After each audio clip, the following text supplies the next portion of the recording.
Welcome to Shri ఛాయ. ఈ speed యుగంలో బాగా క్రేజ్ ఉన్న వాటిల్లో మోటార్ బైకులు కూడా ముఖ్యమైనవి. అబ్బాయిలకు వాటిని నడపడం క్రేజ్ అయితే అమ్మాయిలకు వారి వెనక తాజాగా కూర్చోవడం క్రేజ్. సెలబ్రిటీల పాలిట కూడా బైకులు సెలబ్రిటీలే. తమ బైకులను అపురూపంగా చూసుకునే కొందరు సెలబ్రిటీలు ఉన్నారు. వారి గురించి తెలుసుకునే ముందు మా ఛానల్ని సబ్స్క్రైబ్ చేసుకోవడం మర్చిపోకండి. సల్మాన్ ఖాన్, బాలీవుడ్ ఎంపరర్ ఖాన్కు కూడా భారీ సైజ్ బైకులంటే ఎంతో ఆసక్తి. సల్లు తనకి ఎంతో ఇష్టమైన సుజుకి ఇంట్రూడర్ బైకును దగ్గరుండి సర్వీసింగ్ చేయిస్తాడట. ఈ భారీ బైకును అమితంగా ప్రేమించే సల్మాన్ దానిపై షికారు చేసేది మాత్రం తక్కువే. దాని క్లీనింగ్ విషయంలో మాత్రం చాలా శ్రద్ధ వహిస్తాడు మన సల్లు. జాన్ అబ్రహం, చూడ్డానికి హీమ్యాన్లా కనిపించే జాన్ అబ్రహం శాకాహారి అయితే బైకుల విషయంలో జాన్ చాలా దూకుడుగా ఉంటాడు. చిరుతప్పులను తలపించే బైకులను ఎంచుకుంటూ ఉంటాడు. ప్రస్తుతం జాన్ మనసు యమహా VMAX పై కేంద్రీకృతమైంది.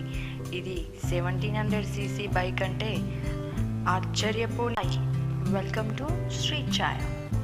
ఈ స్పీడ్ యుగంలో బాగా క్రేజ్ ఉన్న వాటిల్లో మోటార్ బైకులు కూడా ముఖ్యమైనవి. అబ్బాయిలకు వాటిని నడపడం క్రేజ్ అయితే అమ్మాయిలకు వారి వెనక తాజాగా కూర్చోవడం క్రేజ్. సెలబ్రిటీల పాలిట కూడా బైకులు సెలబ్రిటీలే. తమ బైకులను అపురూపంగా చూసుకునే కొందరు సెలబ్రిటీలు ఉన్నారు. వారి గురించి తెలుసుకునే ముందు మా ఛానల్ని సబ్స్క్రైబ్ చేసుకోవడం మర్చిపోకండి. సల్మాన్ ఖాన్, బాలీవుడ్ ఎంపరర్ ఖాన్కు కూడా భారీ సైజ్ బైకులంటే ఎంతో ఆసక్తి. సల్లు తనకి ఎంతో ఇష్టమైన సుజుకి ఇంట్రూడర్ బైకును దగ్గరుండి సర్వీసింగ్ చేయిస్తాడట. ఈ భారీ బైకును అమితంగా ప్రేమించే సల్మాన్ దానిపై షికారు చేసేది మాత్రం తక్కువే. దాని క్లీనింగ్ విషయంలో మాత్రం చాలా శ్రద్ధ వహిస్తాడు మన సల్లు.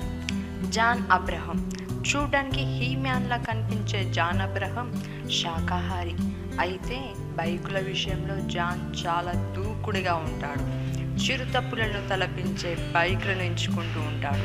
ప్రస్తుతం జాన్ మనసు యమహా VMAX పై కేంద్రీకృతమైంది.